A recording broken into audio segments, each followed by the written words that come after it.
Green Line Breakdown, episode 20. Can't believe we made it this far. How is everybody doing today? It is a beautiful week. Got some sunny weather out. Celtics play today, recording this on Sunday, about to play the Hornets. On fire team, talked a little bit about them about 2 weeks ago. They're holding up to what we said. Looks like they're going to be a good play-in team. Watch for them to make some noise coming out of the play-in and possibly in the first round of playoffs. They got what I believe is a pretty cemented rookie of the year in Nupel. Still don't know how to pronounce his name. And it should be a good game tonight, so I'm excited for that. But let's get into it. What happened this week, big storylines, a couple things to talk about. And let's get right into it. So I left you off with a game against the Timberwolves in front of us. A tough week. Timberwolves, OKC, Atlanta, who right now is the hottest team in the league, was on a very crazy winning streak and still playing solid to finish out the season here. So tough week. And we had some tough games. So it was a dropped game against Minnesota, and everybody played solid. I think we left some things out on the court there, though. I like Minnesota. Minnesota's a good team, but they had no Edwards playing. And if the best guy on the team is not on the court, you should beat that team. And we didn't get that done. Kind of a trouncing, I should say. Bad shooting night. Tatum, 16 points, but 6 of 16. Hauser, 1 of 4. Teoh, 2 of 5. Didn't take that many shots. Jalen, 9 of 26. Taking a lot of shots. Got 29 points, but just not a great shooting night. 4 of 11 from Pritchard. Hugo, 0 of 3. And Shulga, saw a little bit of Max Shulga minutes, which was good to see, but I don't think he's going to be in the rotation come playoffs. So this is the last month. We are 4 weeks away from May 1st. I believe May 1st is the official start date of the playoffs. If I'm not mistaken, maybe not, might be a little earlier. We'll run that down later, but tough game to watch. The deeper we get in, the less I want to talk about what I see from this team on the court, more of kind of the general tone. I think we're ready. I think we're good to get going in the playoffs. Obviously, we're waiting for Vooch to get back, which is disappointing. I kind of wanted to get him more involved before the playoffs. Didn't really have that chance. I'm curious to see where he is when he returns, but I like this team without Vooch, at least for the first 2 rounds. And he'll be there, hopefully, but, they got to be working in tandem, with Tatum back, Brown, the rest of the guys on the floor, and then adding in Vooch with Teoh. Teoh's the starting center, I believe, going in, but, just to see what lineups he could have been running, and that gave Missoula this whole month. Missoula could have had to kind of figure that out, and we're not going to have that chance. So it doesn't really help them come playoff time, but I don't think it's going to hinder them much. So tough game, dropped it, not the best shooting night. Then you had OKC on Wednesday, and this was a chance for us to set the tone for the playoffs. OKC is the best team in the West. They have an MVP candidate in SGA. A lot of animosity with OKC and us. Jaylen Brown and SGA do not like each other. They are throwing mini jabs in the press conferences before and after the game. It's been happening all year. An interesting tidbit that I saw was a video of Jaylen Brown. He does YouTube streaming now. I'm not sure exactly what he does, if he plays video games, or I don't get that far into it, but I think he just streams. And he seemingly does give his flowers to other guys, like said a lot of good things about Luka. And he played Luka pretty hard in the finals 2 years ago. And he doesn't say bad things. He gives Luka his flowers. Wemby, he says a lot of good things about Wemby. Obviously Jokic. A lot of the top players, he really does give them their props. But he does not give SGA props. He is not a fan. He thinks, like the rest of us think, that SGA is a free throw merchant. I don't know if as an NBA player you should be picking sides like that. I don't think this is just with Jaylen Brown, though. And it really does speak to SGA. SGA is a great player. I'm not going to stand here and say he shouldn't be in the MVP conversation. But up until recently, his free throws were vastly outweighing every other player in the league. His average was over 10, where everybody else's average was under. There was a discrepancy there, a huge gap. It's not something that it definitely isn't talked about. It's brought up a lot. The coaches don't like it. The other players don't like it. They believe the NBA gives him those calls all the time. He baits for sure. I'm not saying Jaylen Brown hasn't done this too, to give him some credit. Players have done this always. Harden was a huge baiter, big baiter. Jaylen Brown in some games has done it, but I don't think anybody does on a consistent level that SGA does, and really does determine the game for 90% of OKC's games or season, right? So it is annoying. It's funny to kind of see a player be dissing guys like this. I think it comes from, like I said, the realm of a lot of players agree, so they're less afraid to like bring this up. Because normally it always is, right, that the NBA is a brotherhood. That was always said. NBA is a brotherhood. We're all fans of each other. We don't disrespect each other, and that's my biggest complaint with the league. My dad, who's watched since the '80s, that's his biggest complaint with the league. It's like when the Celtics and the Sixers played each other, they hated each other. They were not friends. They did not hang out. They hated each other. And that kind of went the way of the dodo 2010, right, with LeBron. I think LeBron was the biggest proponent of this, that everybody gets along and we're all buddies and we're all on the same team no matter what, right? Like, they got another jersey on, but when the game's over, we're all friends. Yeah, Larry Bird didn't play like that. Larry Bird hated those guys. That's what it was. And now I actually think the pendulum is swinging back that way, where guys will openly diss each other and actually dislike each other. Saw it with Halliburton and Giannis last year or 2 years ago. You see with Brown and SGA.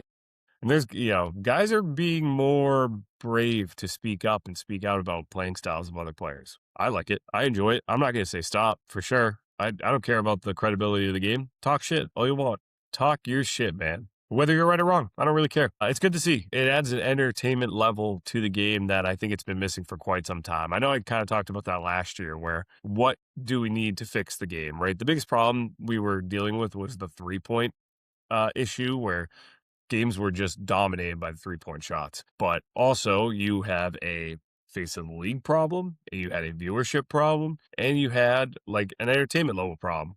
Is the game even good enough to watch? And I think when you have a reason to hate the other team, not just love your team, it adds just a little more to watching a game. Everybody hate watches. It's natural. It's just what we do. And it's finally becoming more popular again. I love to see that. It makes the league a lot better.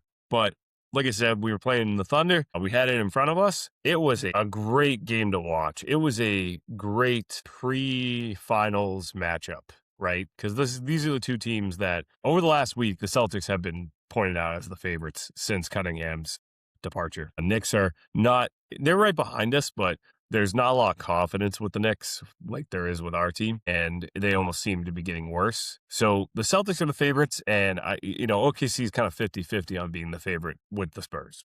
It could go either way. But the Spurs games outside the nonsense have been great as well. We just haven't been able to have a full roster play each other because of all that bullshit. So this is a possible finals matchup. And like I said, it was an outstanding game to watch. I really grinded it out, gritty. A good watch for Tatum and Brown, right? Like the tandem really showed out during this game. I was excited to see that. It looked natural again. It looked like they were figuring it out. Tatum, obviously, the efficiency isn't there, but I'm not worried. A lot of other people in the media are not worried. So it was good to see. And just trying to pull up the stats here. You got a pretty resounding 31 points from Jaylen Brown, 9 of 17, 1 of 3, 12 of 14 from the free throw. He did get to the line a lot.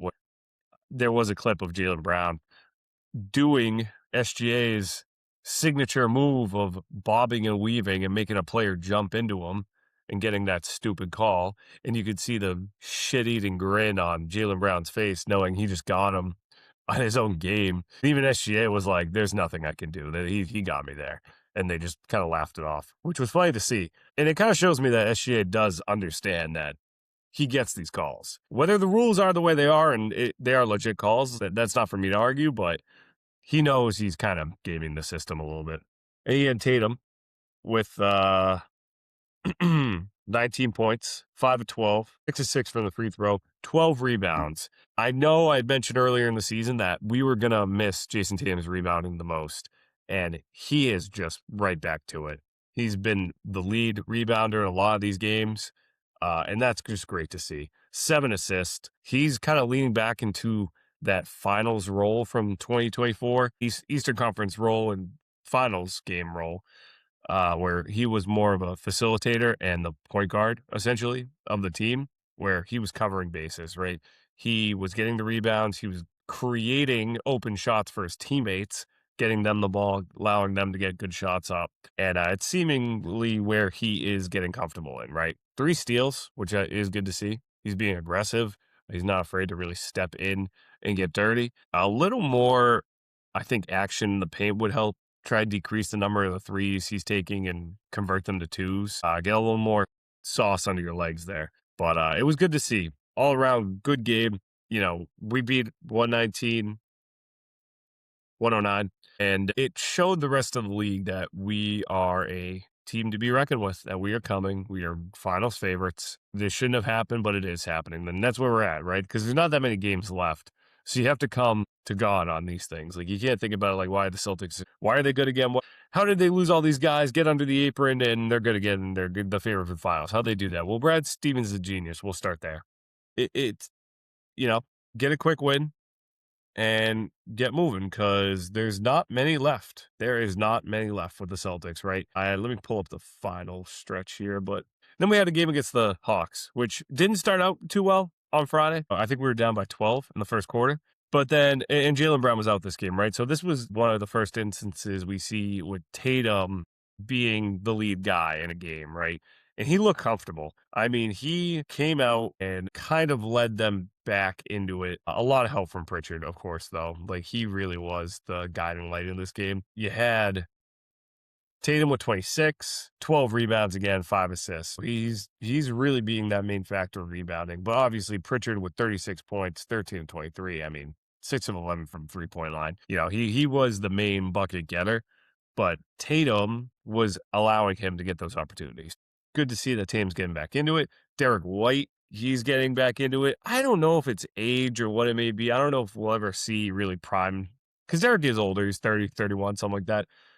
Prime Derek White, 28. I think the best we ever saw Derek White it wasn't even 24. It was in the 23 playoff series against the Heat. That might have been the best I saw him. He was just electric that entire series. He was keeping us in it. And it's a hope that he gets back to it. I believe he still has it. I don't think 31 is an old age in the league. I think you're kind of hitting your peak around 28, 31. So he's definitely got a lot of basketball left. He doesn't play like Marcus Smart, right? Where Marcus Smart was super aggressive all the time, putting his body on the line. That was a guy I looked at and go, he's probably not going to go much farther than 31, 32, 33. And realistically, I know he's still playing, but he isn't what he used to be. Derek White's play style, I think, can go on for at least 5 more years at a pretty high level. He's just an all-around great player, though. He's not a slouch by any means, just because these points aren't as high as I wish they were, but he's making the plays that affect the game, which he's always been good at. He's always been the best on the team at, and he's still doing it. Letting some of these younger guys come in and get their points. It's been good to watch. Garza got some good minutes here. I hate Garza, but 15 minutes, 11 points. With Vooch out, he's stepping up. He's filling the role as good as he can. Jordan Walsh. I don't think I've talked about Jordan Walsh in a while. Jordan Walsh was carving himself out a role, and he seemingly has lost it. I don't see Jordan Walsh staying on this team, whether it's by trade or whatever it may be. I don't see a future with him anymore. It's weird because I was so hopeful, but I was hopeful for Minot in the beginning of the season, and that really didn't turn out to be anything. And we kind of always knew Anthony Simons wasn't going to last long. But yeah, I've lost a little shine on Jordan Walsh, which is tough. But like I said, we came back. Red hot Atlanta Hawks. We took care of them 109, 102. And you're in the final stretch now. You're about to hit 50 wins if you get to the win against Charlotte tonight. And you don't have much left. You got a back-to-back. Might as well just read the games off for this week right now. You got a back-to-back with the Hawks tomorrow, the Heat on Wednesday. You got the Bucks on Friday, which that's a busy week this late in the season. I mean, 4 games. Or 1, 2, 3, 4. Yeah, 4 games. The Raptors on Sunday, Hornets, Knicks, Pelicans, Magic. That's 7, 8 games. 1, 2, 3, 4, 5, 6, 8, not including today's game. 8 games left. So you're here. It's coming. It is coming quicker than you probably hope it will. I'm excited for playoff basketball. The last game is April 12th. Playoffs probably start a week after that. The playing games would start a couple days after, and then the actual first round starts a week after the 12th. Interesting to see. I did not think we would be where we are. Finals favorites, ready to play against this team, any team in front of us. A lot of those teams I just named are potential first round opponents. Charlotte. I don't know if Orlando is. The Heat. So, get some scouting, get some wins on these guys because you're going to have to take care of them in the first round, most likely, statistically. It really is just kind of digging on out until the playoffs. Yeah, this is 29, so I would see 2 more episodes of this, of just regular season basketball. Like I said, there's not much on skill or what do I see in the games that I can really speak on anymore. It becomes a little redundant by this time. You just get itchy and ready to get in the playoffs, and Tatum's looking good. That's really all I care about. Jaylen Brown and him are working together well. That's really all I care about. Zula's still a great coach. Brad Stevens is still a great GM. And that's the Boston Celtics. And you got everybody else with you joining along. Great depth. Yeah, it's going to be hard to beat us. I would love to get to the finals. If we don't win the finals, I'm not going to be disappointed. If we get to the finals, I'm not going to be disappointed. But if we get to the Eastern Conference Finals, I'm not going to be disappointed. But it would be hurt a little bit when we lose, but I'm not going to sit here and say we were expecting anything out of this team. It really is an enjoyable run because it's like, all right, well, they were supposed to suck and be a top 5 pick, and they're not.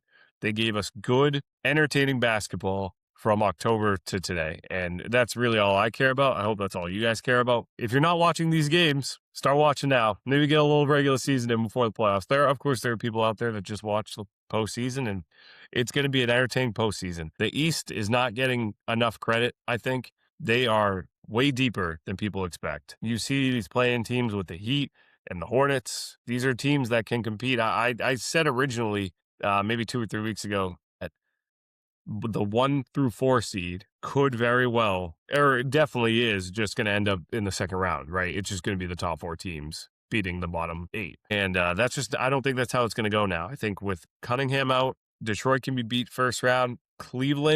I think Cleveland will get a win, but Knicks could slip up. It would be shocking for me if we slip up, but there's some good teams hanging around. Atlanta, Charlotte, the Heat don't scare me, but you never know. Ben could go on a tear. So a lot of things to look at. That's kind of the rundown of the Celtics, but obviously there's some storylines to get to. So award season is voted on right after the regular season. MVP, I feel like Jaylen Brown's officially out of it. Kind of disappointing. It almost very, very similar to what happens with Tatum, right? Like Tatum has been in the MVP conversation for the last 2 years. Not this year, obviously, but 24, 25. He's a top 3 candidate until like January, February. And then a couple other guys take over. He might have had last season, I think he was pretty high up for most of it. But it's almost like there's always 1 or 2 guys, especially in the NBA. There's always 1 or 2 guys who are just so dominant in carrying their team, whether it was Jokic, Embiid that one year, SGA last year. Even though you're the 3rd guy, the gap is huge. And Jaylen Brown's the 5th guy, I think, and the gap is huge. The 3 guys who have been the majority of the conversation all season are SGA, Jokic, and Wemby, and not in that order. So Jokic was pretty the heavy favorite from week 1 to week 10. And then SGA has been carrying it for the rest until this week, when Wemby, looking at the NBA voting, Wemby is now the number 1 favorite. I personally would tell you Victor Wembanyama is the MVP. I know he's young. He is the reason the Spurs are in the 2nd seed. He is an anomaly. We call Tatum the anomaly, mostly to be corny, but Victor Wembanyama is the anomaly. He is a specimen that cannot be determined in any which way. There are no parameters he sets. Everything is wide open. He can do what he wants, when he wants, on who he wants. And nobody can stop him at moments. Obviously, the Spurs are other guys, right? You get Dylan Harper, you got Castle. It is a really good team down in San Antonio, but Victor Wembanyama is he's the brain and the heart of that team, and the rest of the limbs, basically, of the body, right? He should be the MVP in my humble opinion. I think Jokic is probably taking a hit. He missed a lot of games, which I think is why SGA dropped. It's because he missed too many games. But I wouldn't have given it to SGA again. I think the foul baiting is just way too commonplace this season to really give him credit for it. People kept commenting all season. Anytime I talk badly about him, he's having one of the best point guard seasons of all. Yeah, but it's not statistically sure. But watch the game. There's too much stat watching, and obviously, no, everybody doesn't watch every game, right? Like, I don't watch every game. Try to watch most of the Celtics games, but I don't tune into a ton of the other NBA games, which is why I try not to discredit them. But if you just pull out statistics and say, look at this, I'm like, I watched the OKC games. That is how he plays. That is a majority of his play style. He is a top 5 player. I'm not arguing that. Top 5 is still pretty good. But when, like, a big facet of your game is foul baiting to get to the line and heavy on free throw usage, you're not getting an MVP because of that, right? We want to award, and this is kind of why I think people don't like the Embiid award from a couple of years ago, where they felt like the media voters just gave it to him over Jokic. It's kind of the same line where it's like back-to-back MVP is a special thing, and when it isn't ethically good for the game of basketball, where your play style isn't, it is a fan vote, not a fan vote, but it's a favorite vote. It's not like we look at these statistical numbers and leverage this and that. It's we watch with our eyes, and if our eyes don't like what we see, we don't give votes, right? They're journalists after all. So I think that's why Wemby's going to win out, because he's just such an entertaining watch. He is the main producer on that team, and they're going to go on a run in the playoffs because of him. Even though they have got good players around him, he's going to be the guy. Rookie of the year is going to be Khan. It seems that Cooper Flag just didn't produce the way people were hoping.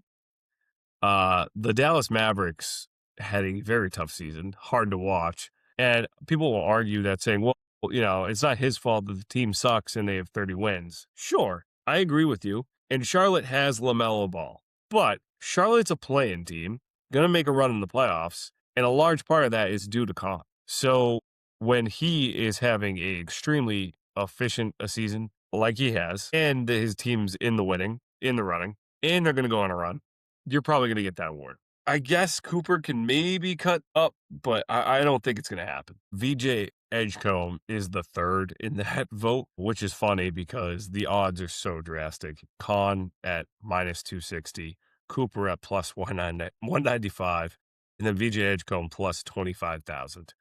Incredible jump. Don't know how they got there, but they did. Most improved player, Jalen Duran, is the favorite with Nickeil Alexander-Walker right behind him. Denny Avdija, I don't know that last name, but all good players. And I think it really is just a toss-up between Duran and Alexander-Walker. Sixth man of the year, Keldon Johnson with Jaime Jaquez right behind him. Probably going to go to Keldon Johnson. He's really having a great season. But so is Jaquez. I think it's more like that on their teams, right? Like, sure, I don't know why Jaquez is a sixth man. He probably should be on the starting lineup, I would say. Obviously, he kind of feels similar to what a Pritchard role is, and I get that, but the Heat might be doing better off with him getting majority. Clutch player of the year, runaway favorite is SGA. This is the award I think he definitely should win. He's gotten like 8 game winners, 3 of them in like the last 2 weeks alone. He went on a weird stretch there. So yeah, that he's the odds-on favorite. Jamal Murray at plus 650 behind him, but it's going to be SGA. That, I think, is everything that I want to talk about for awards. Getting into 2 things. Last week, we talked about expansion, the expansion draft. What does an expansion draft entail? Because we didn't get to talk about it last week. Who do we save? And what can these teams build from? Because a lot of people have been talking about kind of the talent pool in the NBA, where if you're saving top 8 guys, you're going to make 2 really bad teams, right? A story I have about that is talking about the 90s Bulls, right? People argue that the 90s Bulls went on a tear at the times they did because there was an expansion. The talent level of the NBA kind of went to the top. So you were the good team or you were a terrible team. So the runs were easier. People said that the Eastern runs were a lot easier for the Bulls than the rest of them. And they think something similar is going to happen where, because right now you look, you go like the teams like the Brooklyn Nets and the Wizards who are doing okay, but New Orleans Pelicans, teams at the bottom who are just god awful, not even remotely competent. And then you go, yeah, we're going to add 2 more of those teams. I think the argument to be made there is I think there's a lot of talent that isn't in the NBA that is NBA level talent, that guys go overseas or they're just G League, not getting the opportunity for a full scale game. I believe that with more opportunity by adding 2 more full rosters, there will be more opportunity to find these diamonds in the rough, to give more draftees chances, to allow some of these guys to have more of a lifespan in the league that will allow them to flourish than guys get now. I hope that's what happens. I'm not saying I'm confident on that answer, but that's what I think would probably happen.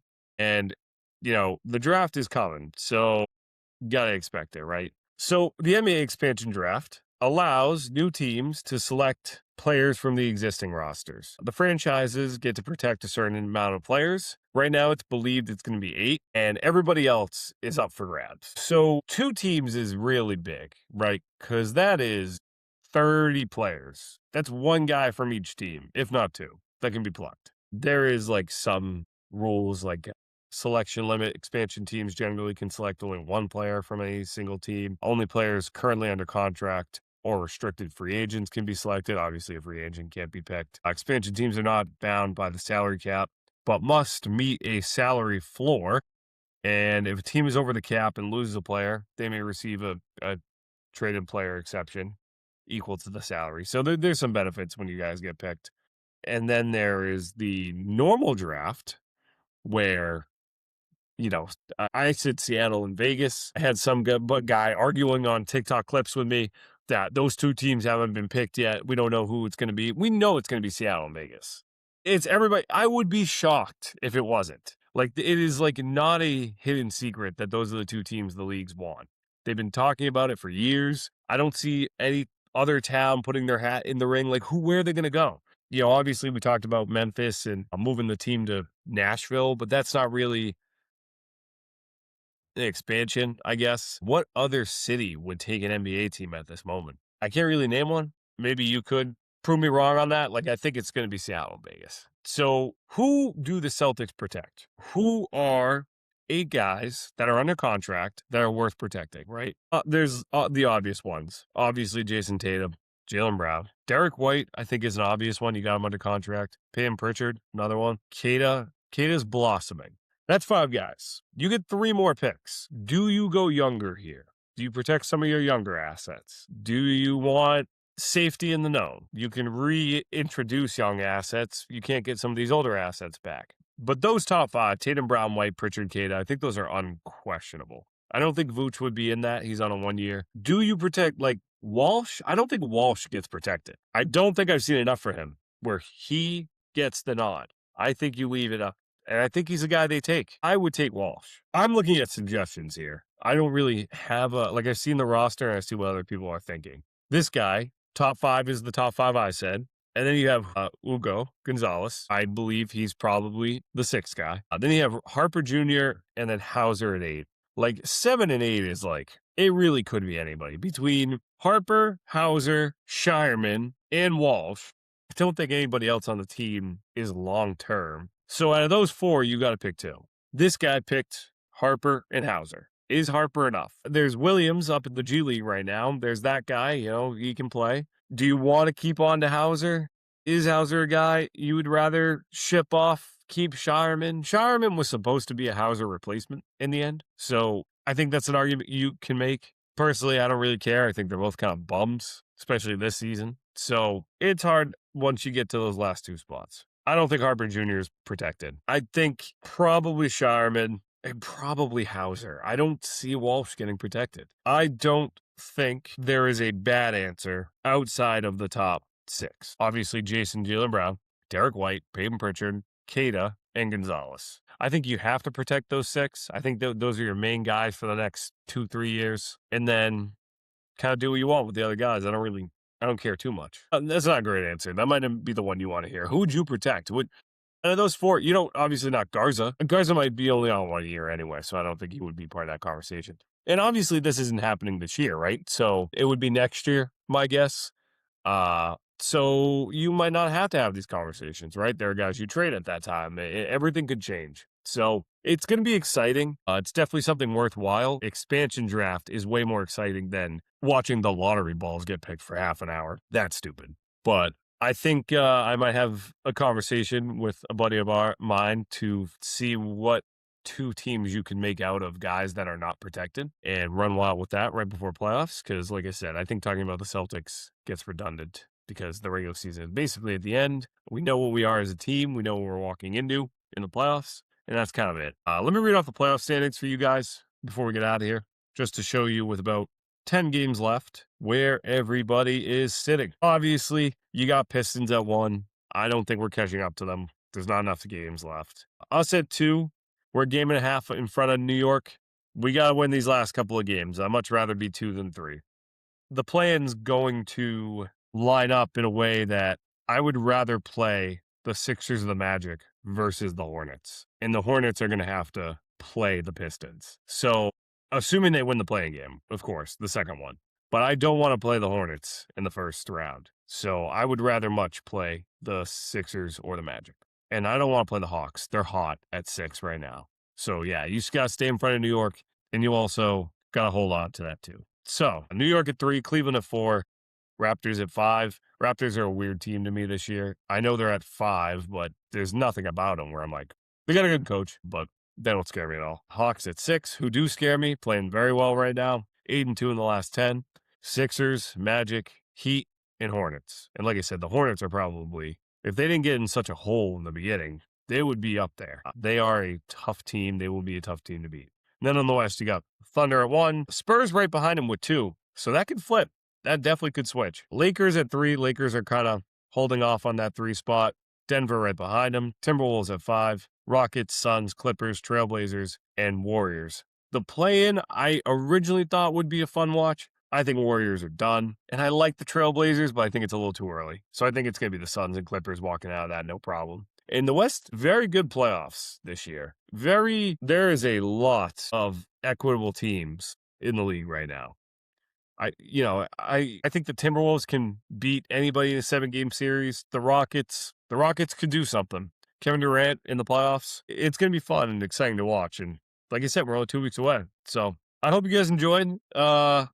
Quick episode this week. Start watching. Get warmed up if you haven't been, because the playoffs are right around the corner. And the Celtics are going to make a run for another championship.